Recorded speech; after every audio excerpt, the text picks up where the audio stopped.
If you are new here, welcome to the Golden University. We get straight to the point over here.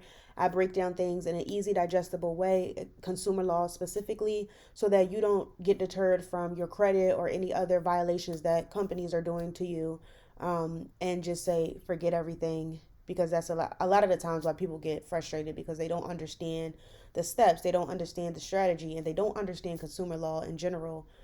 So they just get frustrated and they just don't show up to court where we get default judgments. They don't fix their credit or go through with the entire dispute process because they get frustrated.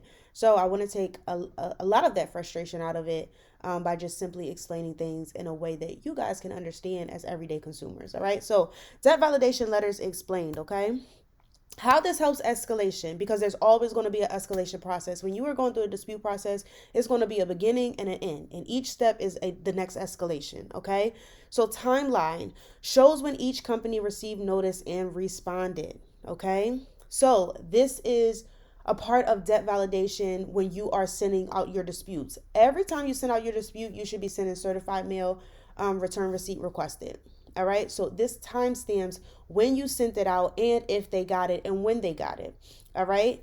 Evidence shows that they had what they had and what they failed to provide. A lot of the times when you send out those debt validation letters, the company responds, but they don't send you everything that is required to actually validate the debt, right? This is why there's going to be an escalation process. You can send out a dispute letter, but if they don't send you something back, or what it is that they're supposed to send you back, what are your next steps? People don't know what to do, right? Pattern shows repeated errors, weak investigations, and conflicting claims. So conflicting claims is really, really important, and it always stands out because when you are disputing, and we're going to get into this, it's going to be a double-sided sword. You're going to hit the credit bureau, and you're also going to hit the debt collector, right? So disputes are going to the credit bureaus, debt validation letter is going to the debt collectors. And this is because, again, remember, the credit bureaus have 30 days to investigate and respond to you. So if they have 30 days to investigate and respond to you, during that time, they may not, 9 times out of 10, they're not going to complete a proper thorough investigation. They're just going to take the debt collector's word for it. But sometimes they don't even investigate at all, right? And they kind of like rubber stamp it. But if you get conflicting statements from the debt collector and the credit bureau, you're giving them the same, you're giving them the same amount of time, right? So now they have to make sure whatever they said, and they don't know if you sent a debt validation letter to the debt collector, right? Unless they're actually communicating with them or responding, and 9 times out of 10 they're not. All right. Strategy supports complaints, disputes, arbitration, or lawsuit preparation. So this is very, very important because, again, a lot of people want to get paid for violations on their credit report, but they don't understand the strategy behind it. And again, that main strategy is going to always be disputing. Your dispute letters, it shouldn't be one dispute letter. It should be a dispute letter to the credit bureau paired with a debt validation letter on the same day sent to the debt collector via certified mail for both. That is going to be the most powerful strategy in the dispute process because that starts the dispute process, and it also opens up areas where there can be conflicting claims, there can be, false information, deceitfulness going on, and you'll be able to pull it out of both of them, right? Because you'll recognize that 9 times out of 10, all they do is say, yeah, that's right. And then they come across your debt validation letter, and it's like, dang, we told the credit bureaus one thing, but how are we going to respond to this, right? So that is where the can of worms open up, right? When you have the proper strategy to expose the fraud and the violations, and then we can get on. Once we identify and expose them, we can attach a U.S. code to it, and then we can go ahead and make that a claim inside of a lawsuit, okay? What a validation letter is: a written request. It asks a debt collector to explain what they claim is owed. Okay, that's very, very important. What are you claiming that I owe? Because the burden of proof is on you. You're saying that I owe you. A record builder. It turns phone calls and claims into a paper trail. If you are not experienced, if you do not know how to speak to a debt collector over the phone, don't. Not I wouldn't recommend speaking to a debt collector, whether you're beginner, intermediate, or advanced anyway, because it's just wasting your time. There is no point because there is no paper trail behind it, right? And we want to make it documentation beats conversation every time if we have to escalate it all the way to a lawsuit. Now, a lot of the times a debt collector or a credit bureau will settle before then. A lot of the times they would just go ahead and delete it because they recognize that this strategy is powerful and it's pretty much exposing us. And if they set this up in a lawsuit, they know if you set it up in a lawsuit, it's going to be open shut for you. All right. So a lot of the times they um I lost my train of thought that fast, y'all. Yeah, so a lot of the times it settles before then when it comes to documentation. But again, that's what that debt validation letter does, right? It helps you turn those phone calls into something concrete. A comparison tool. It helps you to compare collectors' answers with credit report data, right? So even outside of the double-edged sword that I was telling you about, disputing with the credit bureaus and then debt validation letter with the debt collector, what about what's reporting on your actual report? Who got this information? Who reported it? Right? Because if the credit bureaus validated and say, "Yep, we investigated and this debt is valid," and you get your debt validate, you get an answer from your debt validation letter, and let's say you ask in there, what was the date that this was account opened? They have date. One date is showing on your credit report, but then when the credit bureau said they did their investigation, they didn't add up. So how did they do a proper investigation when the debt you sent a certified letter debt validation to the debt collectors? They have one open date and then it's reporting on your credit report as something else. The credit bureaus conducted a sham investigation, which they've gotten sued for before. That's one. And then two, the debt collector is misrepresenting on your credit report. So again, this is how you're not going to get a deletion your first round of dispute letters. All you're doing is opening up Pandora's box. That's all you're doing. Okay? A strong letter asks for clarity without admitting the debt. And I added that because that is very, very important, right? You only want to give what you legally are supposed to give to trigger the FCRA. That's it. Because you do have to give a certain amount of information so that they can properly investigate. Because what you don't want to do is be counterproductive. You don't want to send the debt validation letter, or the initial dispute to the credit bureaus, and then it doesn't trigger the FCRA. You have to word these things a certain way to trigger certain FCRA violations so that you get a permanent deletion. You're not getting a deletion and then they're reinserting it or whatever the case may be. You want it to be to where if you ever have to take it to court, it's open shut. I have all of my documentation from the moment I disputed it all the way until now after they have already piled on the violations. Okay, you don't want to help them with their case. You don't want to admit anything. Okay, you want to give them just enough that's legally required of you to give them, and then that's it. So for example, in the FCRA, when you're writing your dispute letters, right? And we're going to talk about, because I have a DIY credit repair kit in the description box below, and I also have a TKO debt debt collector kit also. So if you're dealing with specifically debt collectors, that is the ebook for you. And the DIY credit repair kit is more broad, so it doesn't just focus on debt collectors. It focuses on collections, repossessions, late payments, evictions, things of that nature. Okay, but because this is about debt validation letters and that's specifically to a debt collector, the TKO debt collection playbook is what you want to get. But right, you only want to give what is legally required. All right, you don't want to help them. So in the FCRA, it does tell you that you have to say why you're disputing the debt, right? You have to say what's wrong. So if you just say, hey, I'm denying that the open date is wrong, you don't have to give them the correct open date, right? Don't help them. So give them what is legally required, but don't give them the answer. Okay? And that's an example of that. Who should receive it?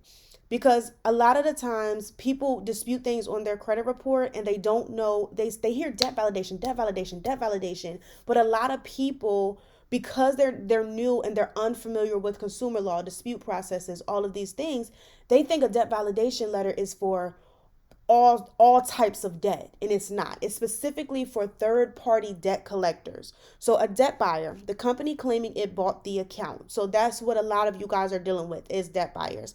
A debt collector, the company collecting for someone else, right? So this is why it's always important, and we're going to go over what you ask for in a debt validation letter. But again, I do have my debt validation letter in the description box below inside of that playbook if you want it. But I also teach you guys how to write your own debt validations letters too, because let's just be for real.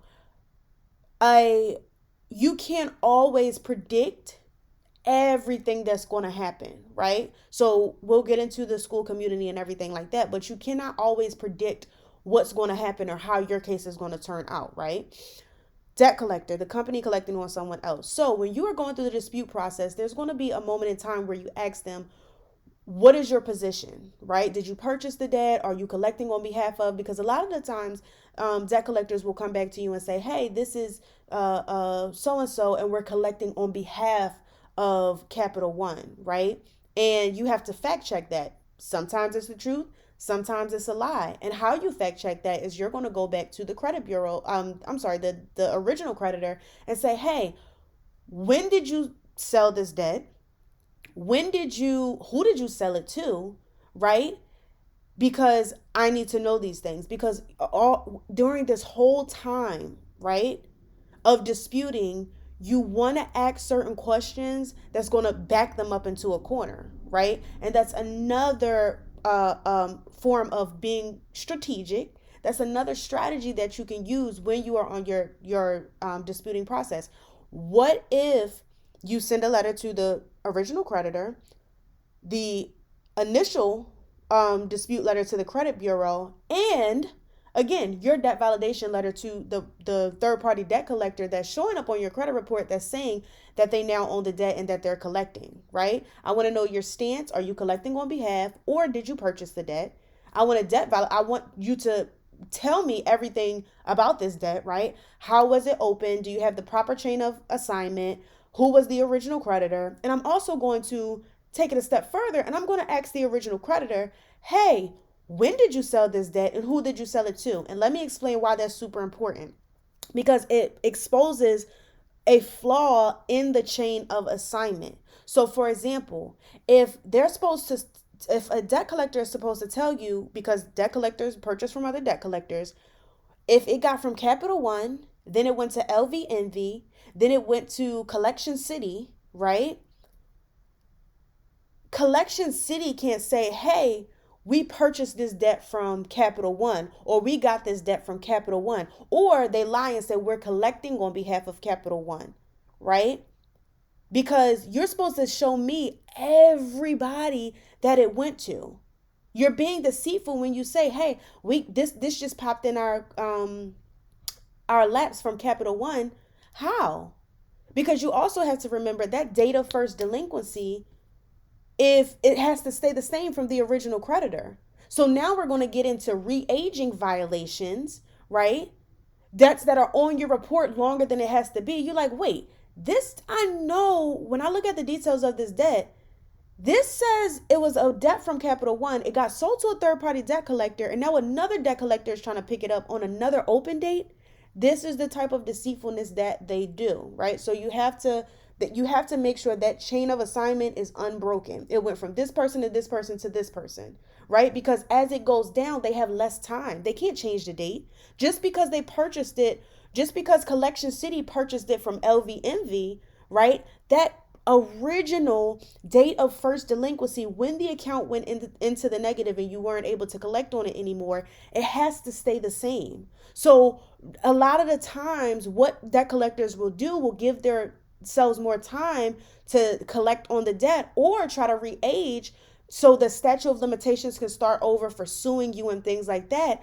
What they'll do is they'll make the open date deceitful on the face of your credit report, saying, hey, you opened this account on such and such a date, and when really it was a whole different date that was years earlier or years prior.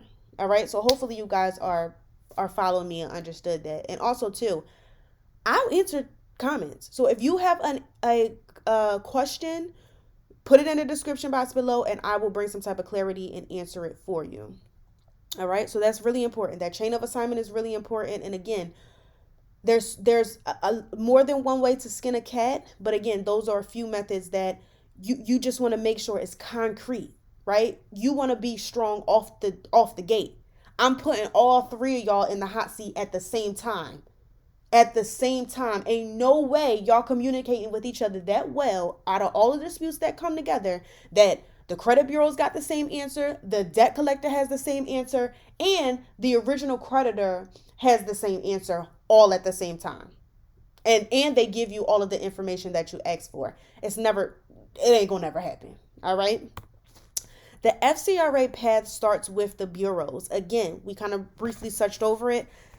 Step 1, you're going to dispute inaccurate or incomplete credit reporting with the credit bureaus, right? So that's going to be that initial FCRA dispute that sets off the domino effect for everybody else.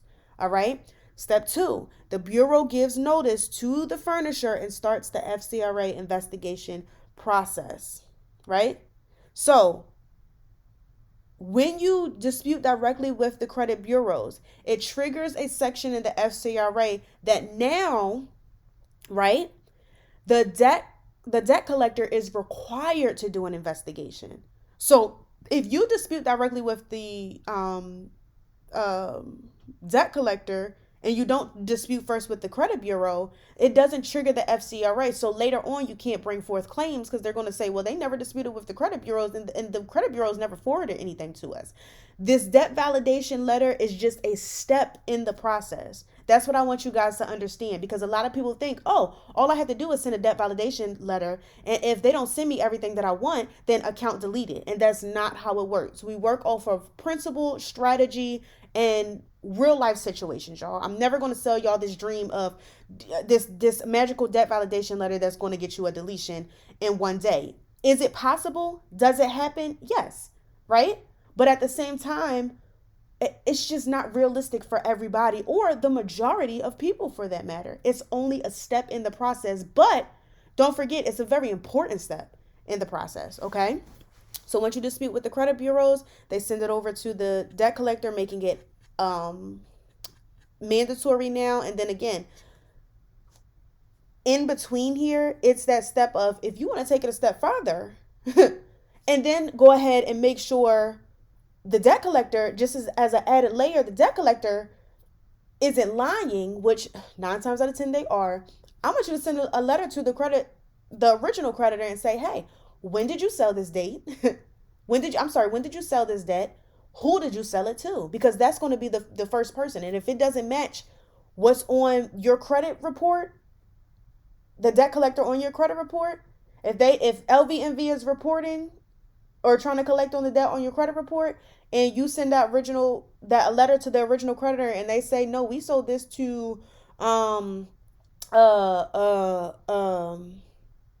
Collection City back in 2005, then you know something is wrong. You know that they're being deceitful, and that's you start racking up your claims to start getting actual permanent deletions and getting paid for violations on your credit report, right? And then that next step is that record can support escalation if the investigation was not reasonable, right? And when we get into the community, that's when we deep dive into what's going to be reasonable, right? What constitutes as reasonable, right? How to defend yourself against these. If you send a debt validation letter and they don't send you back what they're supposed to, what are your next steps, right? What does that second round and that third round look like? Again, going back to that 2-track strategy, right? The credit bureau dispute and then the validation letter. They're both going to work in conjunction, right? 2 separate tracks can expose conflicting information. That is 100% the truth. And we already talked about it, right? Challenge how the account is reporting, focus on accuracy, completeness, and the investigation. And then validation letter. Challenge the collection claim. Ask the collector to show what it has and who owns the debt. That's another big thing too that people miss in the dispute process is they don't ask the right parties for the right information, right? You're not going to ask the credit bureaus to produce this and produce that like you would in a debt validation letter. You're supposed to be letting them know, hey, could you please have the debt collector produce this and this, right? To help validate this, to help in the investigation process and send me everything that they've sent over to you. That's a better way to word it versus asking the credit bureau for something that the debt collector is supposed to give to you, right? So when we talk about strategy, those are the type of strategies that and little things that a lot of people don't talk about. That a lot of people that talk about the dispute process, they don't talk about those little things. You need to have all of your ducks in a row. Remember, we're going out strong. We're going out to the point where, again, documentation is going to be conversation every time because we know what we're talking about. We know the traps that we're setting, right? So it can be open and shut. What to ask for? Okay, the current owner. Who claims to own the account now? Who claims to own the account? And we talked about why that's important. The original creditor. That's important. That's important because as this debt collector purchases it from this debt collector and so forth and so on, right? Remember, you have to realize when they purchase your debt, they're just purchasing files, right? And then they have to add on their own information, right? So they may think they found you on the internet, but they may find your dad for those of you who are juniors, right? They may have found your dad. So somewhere in there, the information that they got from the last person, along with whatever research they think that they're doing, and now having to contact you, information can get misconstrued. All they're looking at is data boxes on a file. On a file. That's it. They don't have any proof or evidence until you start speaking. Itemized balance. How the amount was calculated. This is very, very important. How are you trying to collect something from me? And I need to see how it got from when I first opened this account until now, because you're going to have to justify these charges. Chain of title. How the account moved from one company to another. Again, we talked about that. Account documents. Documents connecting you to the claim. So if they say that they purchased it, and this is when they start getting into suing you, a lot of the times they don't have documentation proving that they purchased your specific account, right? So they need documents connecting you to the actual account, to the actual claim that they're saying that you owe. Key dates, default date, sale date, and reporting dates. And again, these are all super, super important. What date are you claiming that I defaulted? Because that's not the date that the original creditor is claiming. Right? You see why you got to kind of get all those three key players into play when it comes to debt validation and third-party debt collectors specifically? Sale date. Okay, so I need to know when you purchased this account for the debt collector, and for the original creditor, I need to know when you sold it. Okay, so what date did the original creditor sell this debt to you? When did you purchase it? And reporting dates, right? Go back and again check. When was the account open? If I made a payment, what date was that? Look at your credit report. Okay? What conflicts can expose? Different balances. The report says one number and the collector says another. All the time this happens. Different dates. The dates do not line up across letters and reporting. Again, you sent out your letters and the credit report is not looking like the dates that they're telling you in writing. That's you building your case right there. That's the proof. I sent this certified mail, you responded with the wrong dates that's reporting on my credit report. Oh yeah, violation. Pay me. Wrong creditor. The company named does not match the account history. Doesn't match the account history. Missing ownership. The collector cannot show how it got the account. They have a broken chain of assignment. Weak support. The response gives conclusions without documents. This is not a conclusion-based process. You either have the information or you don't. Investigation gap.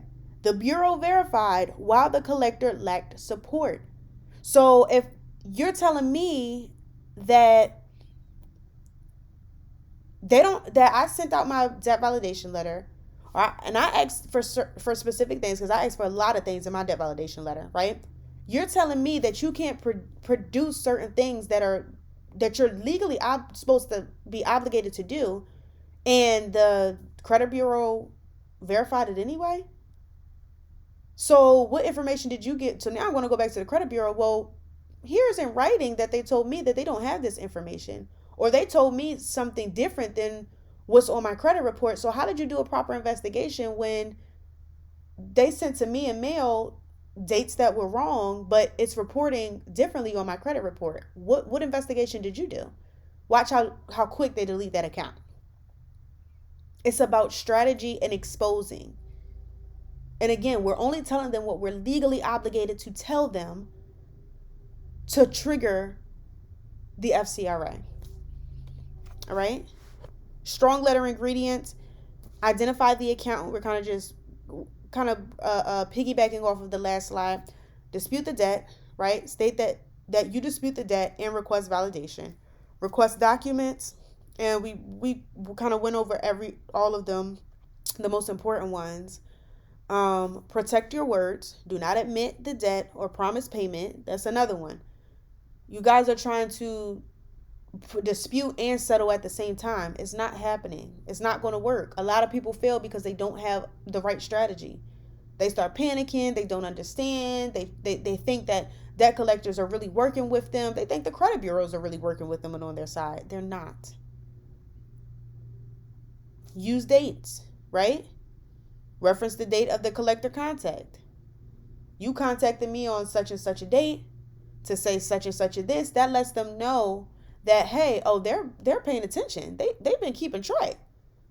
Because a lot of the times when people dispute, they don't remember when they were called about that debt.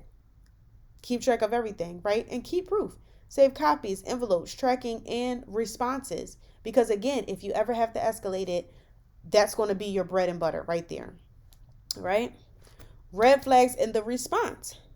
So when they respond back to you, these are some of from a debt validation letter, these are some of the things that you want to look for as red flags. I'm just giving y'all all the sauce here. Okay. This is a free YouTube video, by the way. We go really, really in depth in the community, but this is the sauce. Okay. No validation details, right? The response avoids basic account information. Oh, no. I need to know, right? The response avoids basic account information. I need to know information about this account. Because they're less likely to give you what they believe is wrong information in writing, right? Because when they put it on a credit report, they can play the blame game on a credit report. Oh, we sent them this, but they must have reported it the wrong way. They can give you the back and forth. But when they send it to you and it's reporting wrong on the credit report, right? You can't see what they sent to the credit bureaus, but you know what they sent to them, right? It's just a stronger loophole. Balance changes. The amount shifts without a clear explanation. How in the world did my account is reporting collection, the no on-time payments, no nothing, no payment details in the notes, no nothing, but the amount shifts? How? Where? What happened? How did the amount change? And there was no activity reported. No dispute notation, right? The collector reports without showing the dispute status. This is very important, and this is one of those violations that a lot of people overlook. When you dispute an account, right? And again, don't it starts with the credit bureaus, but when you dispute an account, right? They have to put on there a note that the account is being disputed. Collection pressure. The collector keeps pushing after a timely written dispute. They're supposed to, after they get that dispute notice, they're supposed to cease collection pressure, right? They keep trying to get you to pay and do this, and they haven't even validated the debt yet. Missing documents. The response does not support ownership or amount. Bureau mismatch. The bureau verifies the details the collector cannot support. That's why we contact everybody. Definitely the debt collector and the credit bureau, but I take it a step further, and I'm going to contact the original creditor as well. So that before people can get their stories, this and this person talked to this person and whatever, y'all not going to know that I'm coming. I'm going to contact you. You're getting a letter, you're getting a letter, and you're getting a letter. That's the way we do things over here at the Golden University. We coming out strong off the gate. Okay? Why validation letters matter, right? Wrapping it all up, it creates evidence, right? You can track what you requested and what came back. It forces details. The collector has to put its claim in writing. Shows gaps. The response can reveal missing documents or weak support. Supports disputes. It gives you more facts to compare with bureau responses. Again, because you always want to dispute with the credit bureaus first. A debt validation letter should not ever be sent alone. Ever. The Golden University school community, right? This is super important. I love the school community, right? Because there's there's some classes in there, and there's some classes that are going to continue to be added throughout this month. And I'm super, super excited because we're not only going over case law, but we're going over, actual step by step how to dispute specific accounts, because every account on your credit report is not supposed to be disputed the same. And not only that, there are certain things that an ebook, no matter how strong it is, or a class, no matter how strong it is, there's no way to predict every possible outcome, right? Or every possible circumstance. So to be on the safe side, you need to be inside of the community, right? Everything is in a digestible way that you can grasp and understand, so that you can actually get wins and put it into play. So with that being said, I left the description, in the description, the link to join the school community. And again, there are going to be so many classes that you do not want to miss out on, and you want to get in at the discounted price before the price goes up. Learning, right? Consumer law explained clearly with strategy and structure. Remember, we talked about strategy. If you don't have the right strategy, you don't have anything. And it's going to also build your confidence, right? Because you're going to be able to review paperwork in real time, go over spotting red flags, and moving with a plan, okay? I want you to join the community and keep learning with us, keep learning with me. I am always in the community. I'm active in there. So, join the school community. If you guys have any questions, again, you can leave them in the comment section. I do respond to them, and I will see you guys in the next video.